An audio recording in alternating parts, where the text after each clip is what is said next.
बिस्मिल्लाहिर्रहमानिर्रहीम। अस्सलाम वालेकुम।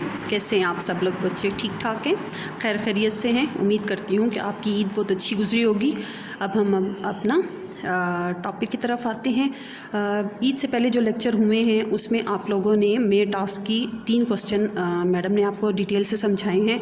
आज हम आगे उसके 2 क्वेश्चन और मैं आपको समझाऊंगी। आपने गौर से देखना है और उसी तरीके से उसमें टास्क के क्वेश्चन को करना है, ठीक है। नेक्स्ट क्वेश्चन है हमारा, दी गई इबारत में से सवालात के जवाबात तलाश करके लिखें। सबसे पहले तो आपको मैं ये क्वेश्चन समझा देती हूँ कि ये क्या चीज़ है। इबारत का मतलब है पैराग्राफ, यानी कि कोई सा भी आपको पैराग्राफ दिया गया होगा 3-4 लाइनों का, तो आपने उसको गौर से पढ़ना है और उसमें ही से नीचे 4-5 क्वेश्चन दिए होंगे और फिर उनके आंसर इसी पैराग्राफ में से या इसी इबारत में से ढूंढ के आपने लिखने होंगे, ठीक है। पैराग्राफ पहले पढ़ लें। पाकिस्तान का कौमी परचम गहरे सब्ज़ रंग का है। इस पर एक तरफ सफ़ेद अमूदी पट्टी और दरमियान में एक हिलाल है जिसके ऊपर सितारा बना हुआ है। परचम का सब्ज़ रंग शादाबी और सफ़ेद रंग अमन और खुशहाली को ज़ाहिर करता है। हिलाल बुलंदी और अज़मत का निशान है। सितारा दोस्ती और इल्म को ज़ाहिर करता है। अब ये पैराग्राफ आपने सुन लिया। इसका फर्स्ट क्वेश्चन है, पाकिस्तान का कौमी परचम किस रंग का है। अगर आपने ये पैराग्राफ गौर से सुना होगा तो आपको ये क्वेश्चन ज़रूर इसका आंसर आता होगा। अब पाकिस्तान का कौमी परचम आपको वैसे भी पता है, पाकिस्तान का कौमी परचम गहरे सब्ज़ रंग का है। मैंने इसी पैराग्राफ में से इसी इबारत में से ढूंढ के आपके लिए लिखा है, ठीक है। दूसरा क्वेश्चन है, झंडे पर क्या बना हुआ है। झंडे पर चांद और सितारा बना हुआ है। इसके बाद है, परचम का सब्ज़ रंग किस को ज़ाहिर करता है।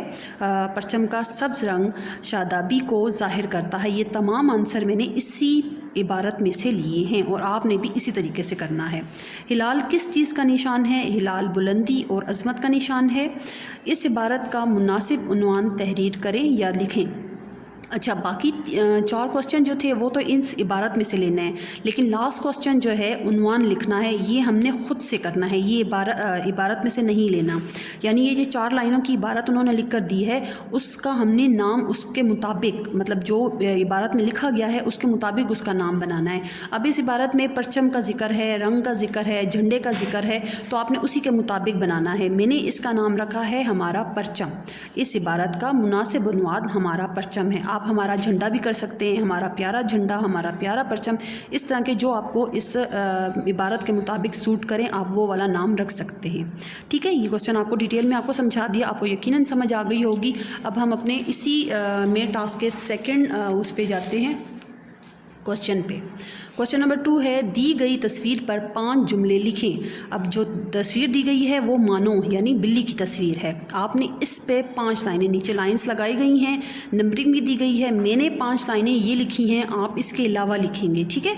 आपको जो सूट लगता है, आपके घर में जो बिल्ली आपने वैसे भी देखी होगी, तो उसका रंग क्या है, बिल्कुल रंग क्या है, खाती क्या है, पीती क्या है, खेलती है, ये वो जो बातें उसके बारे में हैं वो आपने लिखनी है। मैंने लिखा हुआ है मेरे पास एक मानो है, यानी मैंने उसका जो नाम रखा हुआ है मैंने यहाँ पे नाम लिखा। आपने जो नाम लिखा हुआ है आप वो नाम यहाँ पे लिखे, या बिल्ली भी लिख सकते हैं। मेरे पास एक बिल्ली है, ठीक है। उसकी आंखें नीले रंग की हैं। अब आप नीले की जगह कुछ भी रंग लिख सकते हैं जो आइज़ होती हैं, ठीक है। ये सफ़ेद रंग की है, ये दूध पीती है, मैं हर रोज़ इसके साथ खेलती हूँ। मेरी 5 लाइन्स ये हैं। आपने इसके अलावा जो आपको सूट करती हैं आपने मेरे टास्क के इस क्वेश्चन में वो लाइन्स लिखनी है, ठीक हो गया। अब आपको दोनों क्वेश्चन मैंने समझा दिए हैं। अब हम ज़रा कापी वर्क की तरफ जाते हैं। मैं आपको कापी वर्क समझा देती हूँ कि वो कैसे आपने करना है। ये हमारी उर्दू की कापी है। आप लोगों ने अपना कोर्स ख़रीद लिया होगा, कापी बुक्स सारा कुछ, उसके ऊपर नेम वगैरह सारा कुछ हो गया होगा। अब आपको मैं समझा देती हूँ कि कैसे करना है। सबसे पहले हमने ये कार्ड कवर फिल करना है जो स्टार्ट में होता है। सबसे पहले सीरियल नंबर, तो सीरियल नंबर मैंने 1 लिखा है। आपने यहाँ कुछ नहीं लिखना, क्योंकि आप स्कूल आएंगे तो फिर आपको सीरियल नंबर दिए जाएंगे, तो फिर आपने सीरियल नंबर मेंशन करनी है। इस लाइन को आपने टच नहीं करना, इसको वैसे ही छोड़ देना है। इसके बाद नेम है, तो मैंने अपना नाम लिखा है। आपने यहाँ पे अपना नाम लिखना है, पूरा नाम, फादर नेम और अपना नेम सारा पूरा लिखना है, ठीक है। उसके बाद क्लास 3 है। सेक्शन भी छोड़ दें, सेक्शन भी आप जब स्कूल आएंगे तो आपको दिया जाएगा, तो सेक्शन भी आपने फिर लिखना है। सब्जेक्ट जो है वो उर्दू A+B ये लिखना है, ठीक है। सिर्फ सीरियल नंबर और सेक्शन आपने नहीं लिखना, बाकी तमाम फिल कर देना है। ठीक हो गया। इसके बाद फिर हम अंदर आते हैं और ये सेकंड कार्ड कवर है। अब ये कैसे फिल करना है, जैसे शुरू में मैंने कहा कि आप सीरियल नंबर छोड़ देंगे, सीरियल नंबर आप जब आएंगे तो आपको दिया जाएगा तो आप करेंगे। यहाँ अब नाम है तो नाम में मैंने अपना नाम लिखा हुआ है, आपने अपना नाम लिखना है। ठीक है, जिस बच्ची का जो नाम है उर्दू में यहाँ पे अपना नाम लिखना है। उसके बाद जमात स्वयं ए भी नहीं लिखेंगे, सिर्फ स्वयं लिखेंगे, ए नहीं, मतलब सेक्शन नहीं लिखेंगे, आपको यहाँ दिया जाएगा स्कूल जब आएंगे। उसके बाद मजमून उर्दू है, अलिफ प्लस बे, यानी अलिफ और बे एक ही कापी में हमने अलिफ बे दोनों के काम करने हैं। फिर ब्रांच है, ब्रांच 2। ठीक है, हमारी जो स्कूल का नाम है वो हमने यहाँ पे लिखना है। ठीक हो गया। अब यहाँ पे मुअल्लिम, लेकिन मुअल्लिम का मर्द होता है, मुअल्लिम का मतलब है मर्द, तो हमारी स्कूल में तो ख़वातीन पढ़ाती हैं ना, टीचर्स पढ़ाती हैं, तो हमने यहाँ इसे काट के यहाँ पे ऊपर लिखना है मुअल्लिमा का नाम। अब ये 2 नाम जो हमने मुअल्लिमा का लिखते होते हैं, इसको भी छोड़ देना है कि आप जब स्कूल आएंगे तो फिर हम खुद आपको ये करवाएंगे, कौन सी टीचर्स का नाम आएगा आपको बता दिया जाएगा। फिर उसके बाद है म्याद, इसके आगे सिर्फ अव्वल लिखना है। ठीक हो गया। इस सारे कार्ड कवर की आपको समझ आ गई। अब इसके आगे आते हैं। अब कार्ड कवर के अगला ही पेज, नेक्स्ट पेज पे ही आपने लिखना शुरू करना है। ठीक है, सबसे पहले तो हमने इस पेज का नंबर देना है, नंबर 1 जैसे मैंने दिया हुआ है, नंबर 1 जैसे मैंने दिया हुआ है। ठीक है, ये देख लें। उसके बाद तारीख़, नीचे छोटी सी लाइन है, जैसे मैंने भी तारीख़ लिखी हुई है, डेट लिखी हुई है 20 मई 2021, यहाँ पे तारीख़ लिखना है। यहाँ देख लें दिन, जुमेरात का दिन है तो यहाँ पे हमने जुमेरात, जो दिन होगा यहाँ पे हमने वो मेंशन करना होगा। अब इसके आगे डेट की लाइन का काम हो गया। अब नेक्स्ट लाइन में बग़ैर लाइन लीव किए आपने लिखना है। अच्छा, ये आपने स्क्रीनशॉट लेना है और आपने इस पेज को उसी तरीके से अपनी कॉपी में फ़िल करना है। क्या लिखना है, फ़हरिस्त निसाब बराए म्याद अव्वल, फर्स्ट लाइन में उसको डबल अंडरलाइन करना है। उसकी सेकंड लाइन में लाइन लीव किए बग़ैर जमात सोइम, उसको डबल अंडरलाइन करना है। और फिर थर्ड लाइन में बग़ैर लाइन लीव किए उर्दू अलिफ डबल अंडरलाइन करना है। 3 लाइनों में 3 तरह लिख के फिर उसको इधर तीनों लाइनों को पेंसिल से ही डबल अंडरलाइन करना है। और सबसे पहले यहाँ पे मार्जिन लाइन ज़रूर लगाना है, डबल मार्जिन लाइन। ठीक हो गया, आपको इस पेज की समझ आ गई। 1 लिखना है, डेट लिखना है, दिन लिखना है और ये सारा कुछ मार्जिन लाइन। अब नेक्स्ट पेज पे, ये नंबर 1 पेज है। अब नंबर 2 पेज, ये देखें, ये नंबर 2 पेज और नंबर 3 पेज लीव छोड़ देने हैं, इसको छोड़ देना है। ये जब आप स्कूल आएंगे तब हम आपको बताएंगे। नंबर 2 और नंबर 3 ये 2 पेज लीव रखने हैं, इन पर कुछ भी नहीं करना। और आप लोगों ने मैं जब आप स्कूल आएंगे तो तब मैं आपको करवाऊंगी। ठीक है, 3 के बाद जब हम नंबर 4 पेज पे आएंगे, अब मैं ये आपके सामने करती हूँ और आपने देखना है और उसी तरीके से अपनी कॉपी पे करना है। मैंने मार्जिन लाइन आप पहले लगा दी है, डबल मार्जिन लाइन लगानी है। अब यहाँ पे डेट लिखनी है, पेज नंबर 4, यहाँ पे सबसे पहले पेज नंबर 4 मेंशन करना है। उसके बाद हमने यहाँ पे डेट मेंशन करनी है 20 मई। अगर ये लाइन छोटी है तो आपने पेंसिल और फुट से इस लाइन को लंबा कर देना है थोड़ा सा और फिर इसके ऊपर डेट तरीके से लिखनी है। ठीक है, ये हो गई डेट यहाँ, और दिन जुमेरात। सही, बहुत खूबसूरत तरीके से लिखना है, गन नहीं डालना। इसके बाद आप लोगों ने फर्स्ट लाइन पे ही लिखना है हरूफे तहज्जी।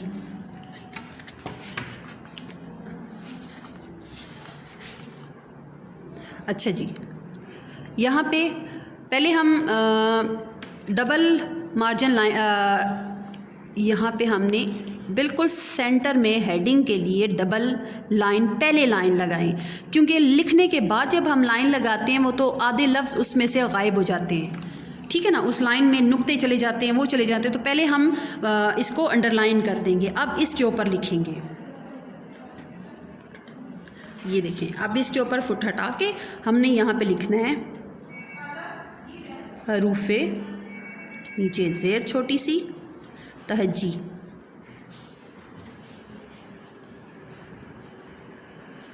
ठीक है, अब इसको हमने डबल अंडरलाइन किया हुआ था तो ये खूबसूरत तरीके से लिखा गया है। ठीक हो गया। अब इसके बाद हमने हरूफ तहजी, आपको पता है ना कि किसको कहते हैं? जी बिल्कुल, जो हमारा बेसिक है। बेसिक क्या है? अलिफ बे पे ते, जो भी हमारा लफ्ज़ बनते हैं वो सारे हमने यहाँ पे लिखने हैं। अब सेंटर में आपने इस पेज के बिल्कुल सेंटर में 2 लाइन्स इस पेज पे लगानी है। ठीक हो गया। यहाँ पे हमने इसी लाइन यहाँ से लगानी है। ठीक है, इसको अगर हम डबल करके लगाएं तो वो ज़्यादा खूबसूरत लगेगा, तो हमने इसको डबल लगा दिया और दूसरी लाइन हमने यहाँ पे लगा दी। अब आप गौर से देखें और आपने इसी तरीके से इस कापी का काम करना है। ये देख लें। ठीक हो गया। हमने यहाँ पे डबल मार्जिन लाइन लगाई और फिर यहाँ पे डबल लाइन सेंटर में 2-2 लगा दी। अब इसके बाद सेकंड पेज को भी हम इसी तरीके से रेडी कर देते हैं। सबसे पहले हमने लिखना है, पेज नंबर 5, क्योंकि 4 पे हमने स्टार्ट किया और 5, फिर तारीख़ उसी तरीके से हमने इस लाइन को ज़रा सा लंबा कर दिया कि हमारी डेट सही तरीके से आ जाए, क्योंकि बाज़ बच्चियाँ राइटिंग ज़्यादा होती है, लंबी बड़ी होती है, तो इसलिए। ठीक है। और दिन है जुमेरात। ठीक हो गया। क्योंकि उस पेज पे हरूफ तहजी नहीं आएगा, हम लाइन लीव करके काम करेंगे, इसलिए हम इधर भी पहले से लगा लेते हैं। हाफ पे लगाते हैं और फिर अगर ज़्यादा हुआ तो हम फिर इसी लाइंस को नीचे मज़ीद बड़ा कर देंगे।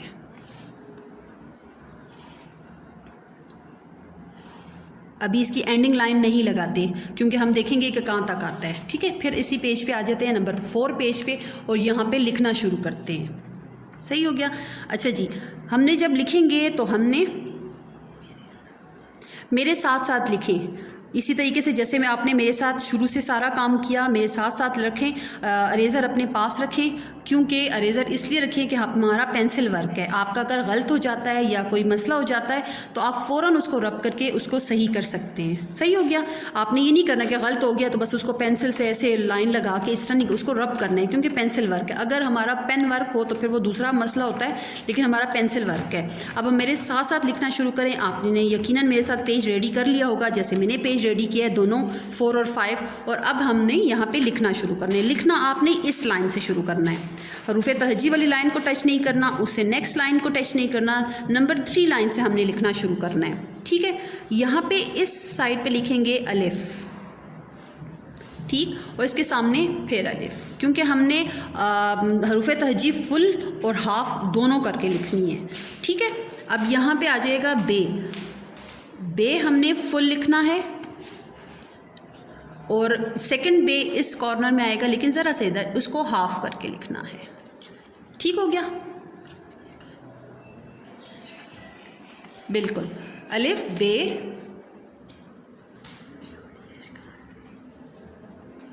छोटी अशकाल की तरह लिखना है। ठीक है।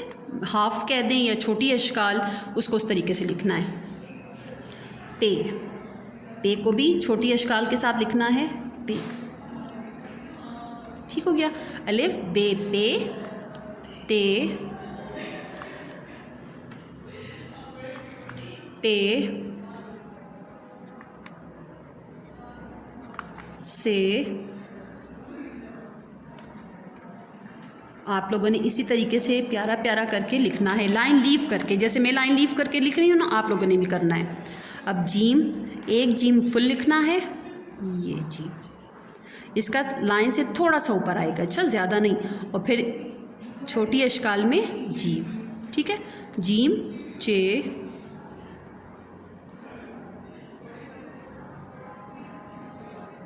चे, हे, खे,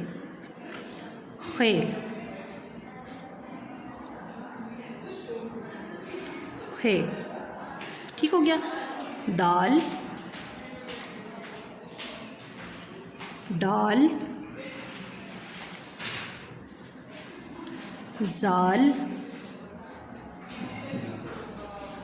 रे, रे, जे, ये,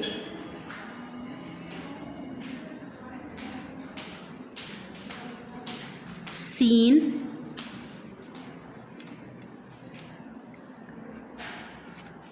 अच्छा सीन का ये बहुत ज़्यादा नीचे नहीं करना, बस नॉर्मल। ठीक है ना। फिर शीन,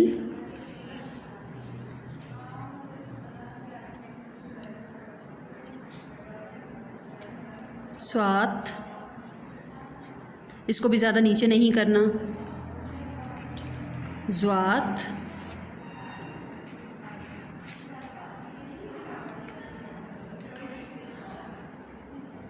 तोएं, सोएं, एन,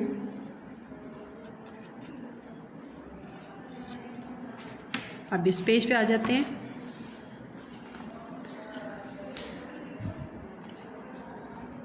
गैन,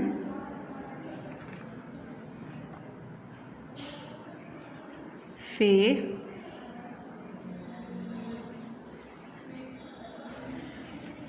काफ, फे को लंबा करना है लेकिन काफ को नून की तरह लिखना है। अच्छा,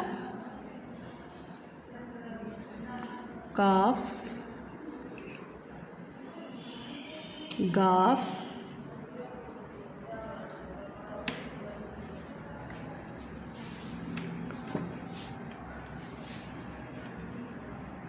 अच्छा अब देखें ये इसी तरीके से आपने भी हाफ लिखना है। अब मुझसे गलत हुआ ना ज़रा सा, तो अब मैंने जल्दी अरेज कर दिया, आपने भी ऐसे ही करना है। ये नहीं कि बस छोड़ दिया तो छोड़ दिया, छोड़ना नहीं, ठीक है, बिल्कुल आराम के साथ। मैंने जैसे आराम से पेंसिल से रेज़र से किया, आप भी। गाफ, गाफ का फर्स्ट वाला वो जो होगा वो से टच करेगा, ठीक है। काफ, गाफ, लाम,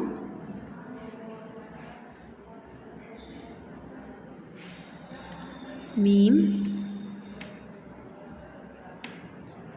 नून,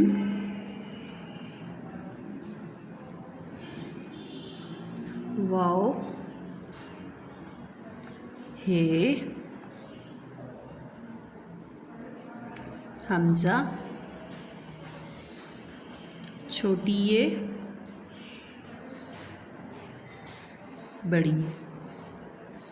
देखें हमारा बिल्कुल पूरा है, जहाँ तक हमने लाइंस लगाई थी वहाँ तक। अब आपका अगर लाइंस नीचे ज़्यादा हो रही हैं तो उसको आप रब कर सकते हैं, नहीं करते तो, लेकिन ज़्यादा लंबी हो लाइन तो फिर रब करना है। अब इधर हमने डबल एंडिंग लाइन यहाँ पे एक लाइन तो लगी हुई ना, उसके नीचे दूसरी लाइन लगानी है, ऐसे डबल एंडिंग लाइन फुल, कि यहाँ पे हमारा काम ख़त्म। ये देखें डबल लग रहा है ना, एक लाइन लगी हुई है उसके साथ हमने दूसरी लाइन लगाएंगे तो ये हमारा एंडिंग लाइन हो जाएगा। ठीक हो गया। आपको यकीनन इन तमाम काम की शुरू से मैंने कॉपी का समझाया और मेरे टास्क का समझाया, वो यकीनन समझ आ गई होगी और यकीनन आप अपनी कॉपी पे भी इसी तरीके से काम करेंगे खूबसूरती से। मैं उम्मीद करती हूँ कि जब हम आपके कॉपी हमारे सामने आएगी तो आप इसी तरीके से खूबसूरत काम करके लाए होंगे। ठीक है, नेक्स्ट लेक्चर के लिए मुझे इजाज़त दीजिए। खुदा हाफिज़।